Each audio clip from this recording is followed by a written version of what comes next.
Yang paling tinggi ujiannya adalah Nabi Muhammad SAW. Kemudian yang tingkatan yang turun dan turun. Itu ketika seseorang meningkat keimanan, maka ujiannya itu akan ditingkatkan oleh Allah Subhanahu wa taala. Ramadan datang penuh cahaya.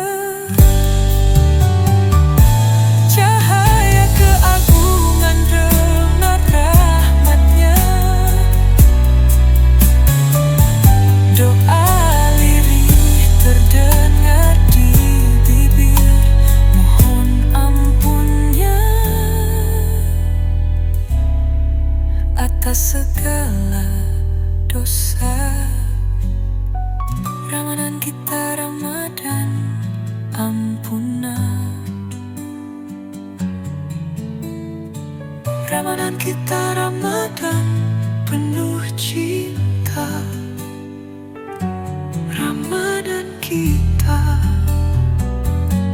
Ramadan kasih sayangnya.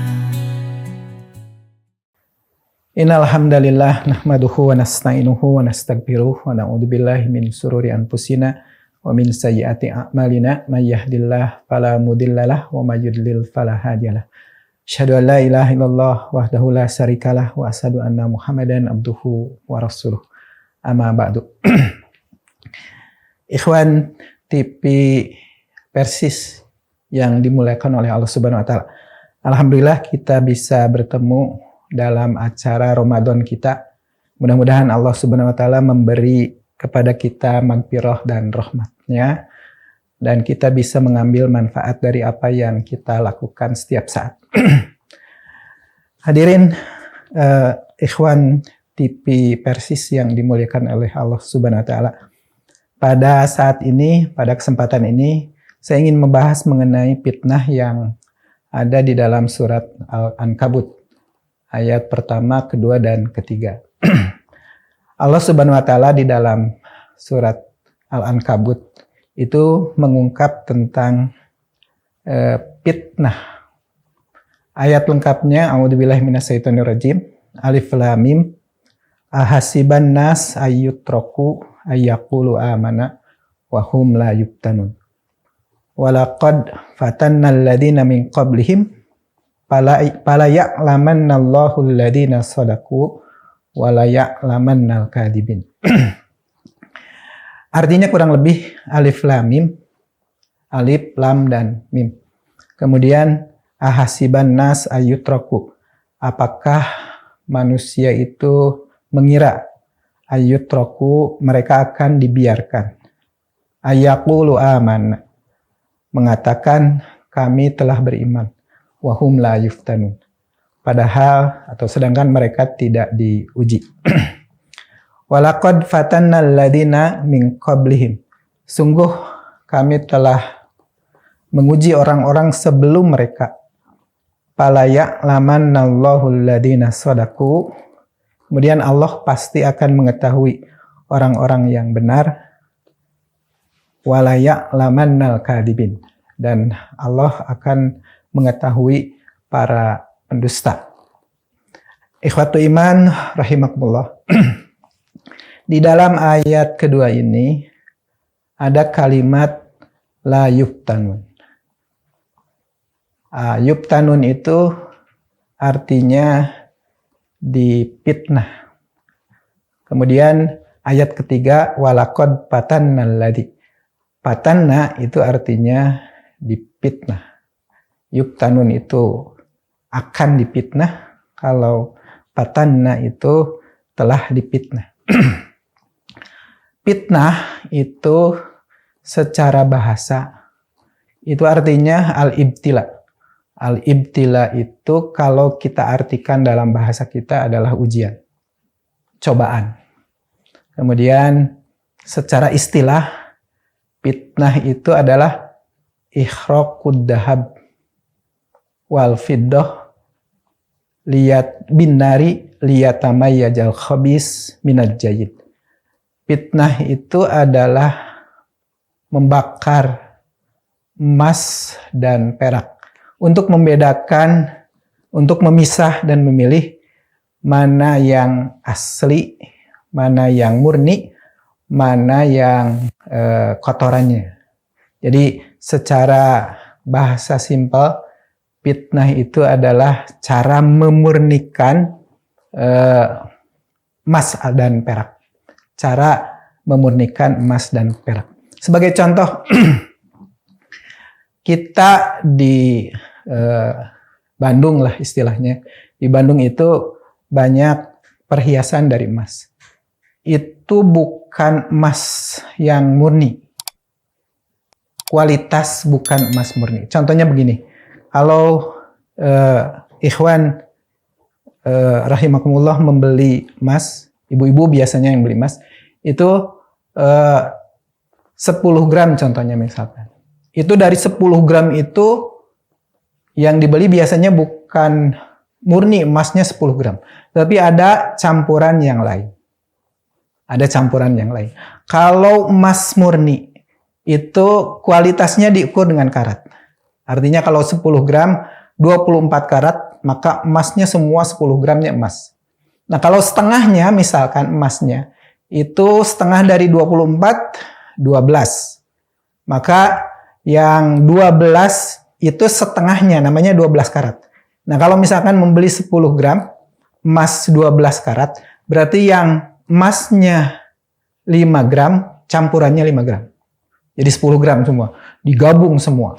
Jadi kalau membeli 10 gram yang emasnya 12 karat, itu artinya yang emas murninya 5 karat. Yang 5 gram. Yang 5 gram lagi adalah campurannya. Sekarang banyak penjualannya bukan emas 12 karat, tapi emas 6 karat. Itu biasanya penjual itu yang emas yang murah itu, emasnya emas 6 karat. Artinya apa? Artinya kalau dari 10 gram, itu kalau 12 karat 5 gram. Nah, kalau 6 karat itu adalah 2 gram setengah. Jadi campurannya 7 gram setengah. 2 gram setengahnya emas, 7 gram setengahnya bukan emas. Ikhwatu iman rahimakumullah. Nah, ketika sudah dicampur, maka emas itu akan bersatu. Warnanya jadi rubah. Ada yang menjadi putih. Kalau campuran banyak perak. Kalau campuran banyak tembaga, maka emasnya warnanya jadi merah. Nah, itu dicampur. Kemudian setelah itu campuran itu ketika ingin dimurnikan, itu dibakar. Untuk memisahkan emasnya yang asli dari campurannya, maka dibakar, kemudian setelah dibakar, maka nanti akan terpisah mana emasnya, mana campurannya. Untuk mengembalikan lagi kepada kemurnian. Namanya al-fitnah. Cara memfitnah atau cara memurnikannya itu biasanya yang pertama emasnya dibakar, perhiasannya dibakar. Kemudian setelah dibakar, kemudian dipipihkan. Dipipihkan masuk ke air menjadi tipis-tipis emasnya. Kemudian setelah itu dimasukkan ke satu tempat, kemudian dibakar seperti membakar telur, seperti mengagodok telur. Nah, kemudian diisi emas itu, wajan, kemudian emasnya dimasukkan, kemudian dibakar. Seperti membakar atau ngagodog nog. Emas nate nogna, kemudian ada airnya. Nah, air yang dipakainya bukan air biasa, tapi air keras. Jadi dibakar dengan air keras, airnya kemudian dimasukkan emas. Kemudian emas itu setelah dibakar, yang tadinya berbentuk pipih-pipih, kemudian menjadi seperti tanah. Setelah menjadi tanah, kemudian dibakar lagi menjadi kuning. Hasilnya kuning. Dan hasilnya terpisah nanti. Emasnya berpisah dengan logam yang lain. Yang logam lain kalau misalkan 6 karat, yang 7 gram setengahnya itu kebawa oleh air keras. Yang 2 gram setengahnya itu menjadi murni. Nah, proses pemurnian itu namanya fitnah. Jadi fitnah itu ikhraqud dahab liyatamayjajal khabis minal jayyid. Ikhraq dibakar emas untuk memurnikan. Nah, itu. Nah, nama seperti itu namanya, proses seperti itu namanya al-fitnatu secara istilahi. Nah, ikhwatu iman rahimakumullah. Untuk apa seperti itu kan? Untuk apa dipitnah? Agar terpisah nih mana emas benernya, mana yang bukannya. Nah, manusia di sini diungkap ahasiban nas ayyutraku ayyaqulu amanna wa hum la yuftan. Manusia itu apakah mengira tidak akan dipitnah? Artinya manusia itu ketika melakukan yaqulu amanna, aku beriman, maka dia akan diuji oleh Allah Subhanahu wa taala, dipitnah oleh Allah Subhanahu wa taala. Wa hum la yuftanun. Mereka mengira tidak akan diuji, padahal Allah pasti akan menguji seorang yang beriman yang mengatakan aku beriman. Maka akan mendapat ujian dari Allah Subhanahu wa taala. Ujian itu fungsinya apa? Fitnah itu fungsinya apa? Fitnah itu fungsinya untuk membersihkan, untuk agar manusia itu bersih, kemudian kotorannya lepas. Itu dipitnah namanya. Seperti emas, dipitnah itu agar emasnya asli, kotorannya terpisah. Nah, manusia pun ketika mengatakan amanah itu pasti diuji. Agar apa? Agar terpisah. Iman yang benar, yang kotornya terpisah. Dihapus. Dipisahkan oleh Allah Subhanahu wa taala. Dengan apa? Dengan ujian. Ujian itu macam-macam. Kalau dipitnah itu artinya dibakar, tapi kalau manusia itu dipitnah itu artinya diuji dengan ujian macam-macam. Di antara ujian misalkan sakit. Manusia mendapat penyakit atau sakit. Nah, sakit itu adalah ujian dari Allah Subhanahu wa taala, adalah fitnah dari Allah Subhanahu wa taala. Fungsinya apa? Fungsinya agar membersihkan dari kotoran. Dosa-dosa akan hilang dengan sakit jika dia benar. Ketika sakitnya bersabar. Oleh karena itu di doanya la ba'sa tahur insyaallah. Jadi kalau sakit didoakan mudah-mudahan sakitnya itu menjadi pembersih. Tadinya punya dosa, kemudian sakit, dan dia bersabar, berobat, bersabar dengan apa yang ia terima, ujian sakitnya itu. Kemudian setelah itu dia akan bersih. Menjadi bersih dengan ujian itu. Nah, itu namanya fungsi fitnah. Maka di sini diungkap ahasiban nas ayyutraku ayyaqulu amanna wa hum la yuftanun. Nah, ikhwatu iman rahimakumullah, ayat ini sababun nuzulnya orang-orang berhijrah ketika Rasulullah hijrah ke Madinah. Para sahabat ikut hijrah. Para sahabat itu mendapat ujian ketika di tempatnya di Mekah. Dia diuji, para sahabat diuji dengan sakit, diuji dengan penderitaan, penghinaan dari orang-orang musyrik. Kemudian meninggalkan keluarga, pindah ke Madinah. Itu diuji oleh Allah Subhanahu wa taala. Nah, ada yang meminta keringanan dalam arti menikieu-kieu teuing gitu. Nah, kemudian turunlah ayat ahasiban nas ayyutraku ayyaqulu amanna wa hum la yuftan. Ketika kita beriman, maka pasti Allah akan menguji. Tidak mungkin Allah tidak menguji. Oleh karena itu, ujian salah satunya adalah ketika hijrah, ketika masuk Islam, ketika sakit. Itu adalah ujian. Fungsinya apa? Fungsinya seperti tadi. Fungsinya agar manusia itu menjadi bersih dari kotoran-kotoran yang telah dilakukan sebelumnya. Ikhwati iman rahimakumullah, ayat ketiga itu diungkap walaqad fatannal ladzina min qablihim. Allah sudah menguji orang-orang sebelum mereka. Artinya Allah menguji kita itu, mereka pun sebelum kita diuji oleh Allah Subhanahu wa taala. Walaqad fatannal ladzina min qablihim.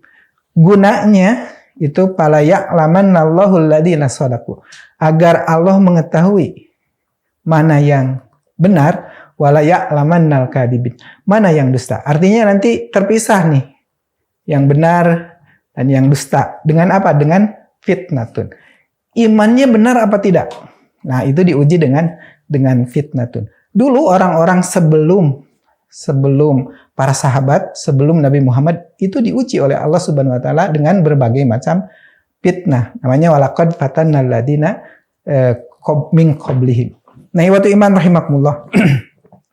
Kalau kita menyimpulkan dari ayat ini bahwa manusia itu pasti diuji oleh Allah Subhanahu wa taala. Yang paling tinggi ujiannya adalah Nabi Muhammad SAW.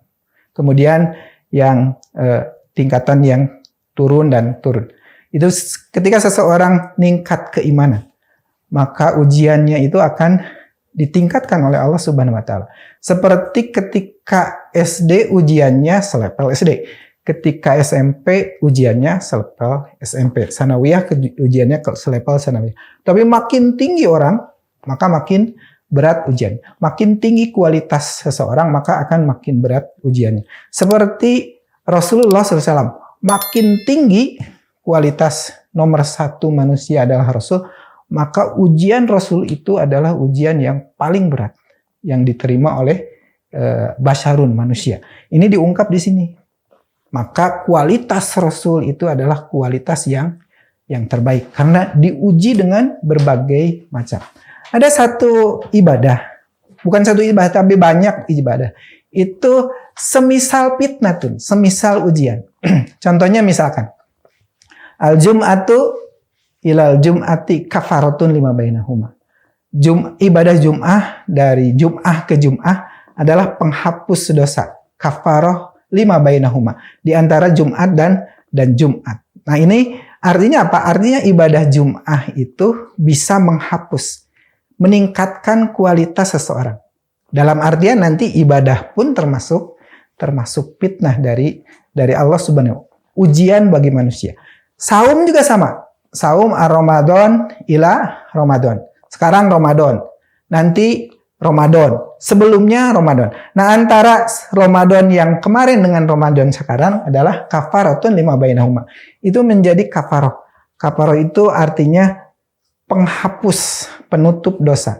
Nah, fungsi ini namanya al-fitnatu. Jika seseorang ingin menjadi baik, maka dia harus beribadah dengan sabar. Terima apa ujian dari Allah Subhanahu wa taala. Oleh karena itu, manusia itu pasti diuji dan manusia itu yang terbaik adalah yang ujiannya bisa lulus meskipun terasa berat.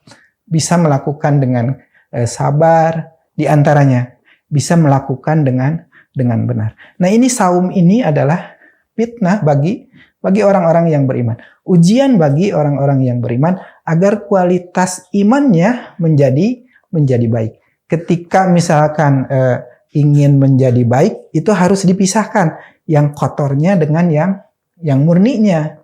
Kalau di fitnah tadi diungkap emasnya yang campurannya harus keluar, yang aslinya harus timbul. Maka ini pun sama, proses ibadah saum pun itu artinya nanti imannya kelihatan. Iman yang baik itu akan terlihat, kotorannya akan hilang. Itu diantara fungsi fitnatun, itu diantaranya ada yang difitnah dengan kebaikan berupa harta banyak, ada yang fitnah dengan sakit misalkan, ada yang difitnah dengan sedikit harta. Ujian itu kalau seseorang bisa melakukan dengan sabar, dengan benar, maka ujian itu akan bisa dilaksanakan dengan nilai yang terbaik. Nah, mudah-mudahan di saum ini kita mendapat pahala atau nilai dari Allah yang terbaik dan kotoran-kotoran yang kita miliki, dosa-dosa yang kita miliki itu dihapus sebagai salah satu ujian fitnah dari Allah Subhanahu wa taala. Itu saja mungkin yang bisa diungkap pada Ramadan ini. Mudah-mudahan ada manfaat bagi kita. Aqulu qouli hadza wa astaghfirullah li wa lakum. Baik Ustaz, sebelum ditutup ada pertanyaan masuk ke redaksi. Yang pertama pertanyaannya yaitu apakah kualitas seseorang bisa dinilai dari ujiannya yang diterima yang diberikan oleh Subhanahu wa taala? Apakah kualitas seseorang bisa dinilai dari ujian yang diberikan kepada orang itu dari Allah Subhanahu wa taala. Nah, ini kita bisa menerima dalam artian gini. Ketika seseorang meningkat nih kualitasnya, maka ujiannya pun akan meningkat. Maka ujian yang paling berat itu adalah ujian kepada Rasulullah SAW. Karena Rasulullah itu manusia yang terbaik, maka ujiannya pun yang paling sulit yang Rasulullah SAW terima. Dalam arti seperti ini, maka seseorang yang imannya tinggi itu akan mendapat ujian yang lebih dari orang lain. Dalam bahasa kita juga ada, lamun urang geus aya dina pucukna, pasti angin bakal nebak leuwih kencang.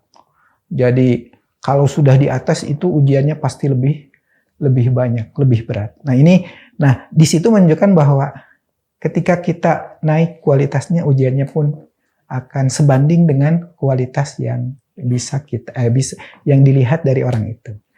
Ya, itu. Baik, Ustaz, yang berikutnya tadi udah dibahas mengenai saum termasuk ujian. Lalu bagaimana anak dan istri sama termasuk ujian? Ya, ibadah itu diantaranya ujian.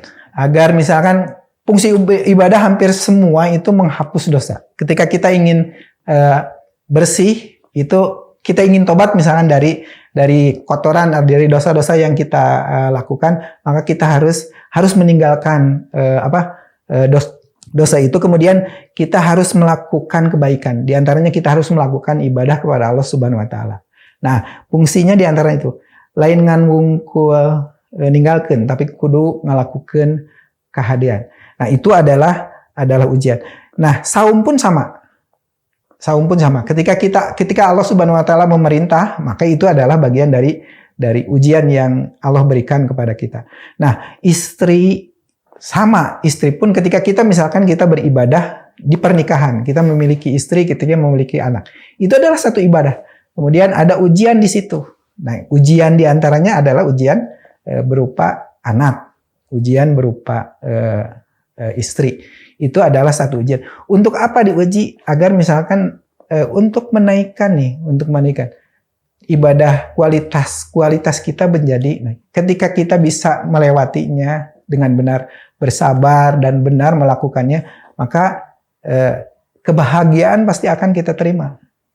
Naik tingkatan itu adalah satu kebahagiaan. Meskipun ujiannya makin lama makin tinggi. Nah, misalkan istri pun sama. Itu adalah satu bentuk dari ujian yang diberikan oleh Allah Subhanahu wa taala kepada kita. Nah, itu diantaranya. Alhamdulillah pembahasan sudah selesai. Nah, mudah-mudahan apa yang kita bahas menjadi wasilah kita mendapat rahmat dari Allah Subhanahu wa taala. Nah, mudah-mudahan Allah pun memberi magfirah, ampunan kepada kita. Ibadah yang kita lakukan saum ini mudah-mudahan menjadi penghapus dosa setahun yang lalu. Itu saja, mudah-mudahan apa yang kita lakukan bermanfaat. Rabbana atina fid dunya hasanah wa fil akhirati hasanah wa qina adzabannar. Assalamualaikum warahmatullahi wabarakatuh. Saatnya kita buktikan atas kejujuran dalam perintahnya. Saatnya waktu terbaik untuk mendekatkan diri pada Ilahi. Roh amat dan tentang penuh cahaya, cahaya keagungan dengan rahmatnya. Doa lirih terdengar di bibir, mohon ampunnya atas segala dosa. Kita semangat ibadah.